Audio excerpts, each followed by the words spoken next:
जलेबी वाले काफ़ी परेशान हो गए। उस्ताद मना स्पीड मार चल रहा है, अल्लाह दे हुक्म नाल चल सी वाह कोई रह गया जे लगा जावे तो कैसे कि तुसी वेख सकते हो साडे पिंड छोटा जा मेला है ते अज मेला शुरू है। अज आखिरी दिन है ते चादरां दे दिन है, चादरां चढ़दी पेन। मेले दा आखिरी दिन है, पहला दिन है ते आखिरी दिन है।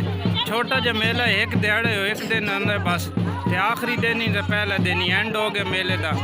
पिछे वेख सकते हो दुकानां दा बाद तुहानू विजिट कराने फिलहाल चादरां चढ़ रही ने, वेख सकते हो। नारे शारे लगते पैन जी बाबे दे दरबार ते चादरां अज आखिरी दिन है, नारे भी लगते पैन। एक दिन ही बस छोटा जा मेला एक दिन ही होंदा है, पहला दिन ही है ते आखिरी दिन ही है। नारे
धमालां चल रही हैं जी।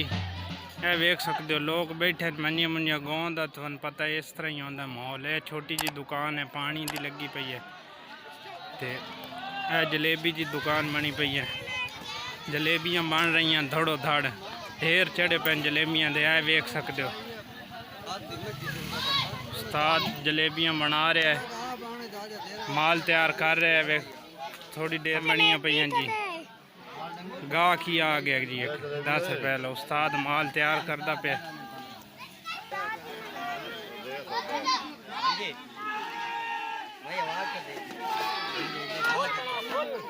हाँ मीर सुना। हाँ भाई धड़ो धड़ माल चल रहे, धड़ो धड़ माल चल रहा है, अल्लाह दे हुक्म नाल चल सी वाह कोई रह गया जे लगा जावे तो किस टाइम तो सुबह दा माल शुरू है उस्ताद? अच्छा सुबह दे आज आखिरी दिहाड़ा मेले दा। परदेसी भरा आया है गुजरात वाले जलेबी काटा। अच्छा गाहक आ रहे हैं जी, कोई चिप्स आ रहा है धड़ो धड़ तो कोई जलेबी वाला आ रहा है। बच्चा आ गया चिप्स लवन। चल चल अमीद माल सट्टी थे तोल के दिती है। उस्ताद ही माल तैयार की। दोस्तों मेला खत्म हो गया सी, हुण जा रहे हैं घर। तो मेला गया खत्म हो ते जलेबी लेने थोड़ी जी इतों। जलेबी तो काफ़ी रश पिया खला है, तो मेला तो एंड हो। जलेबी का काफ़ी रश पिया खला है। मेला तो जिस टाइम एंड होता ना उस टाइम जलेबी का रश पिया, क्योंकि आवाम वापस जाना होता घर। तो सारी जिस टाइम आवाम वापस जानी जलेबी उस टाइम ही लेंदी है। तो हुण जलेबी वाले काफ़ी परेशान हो गए।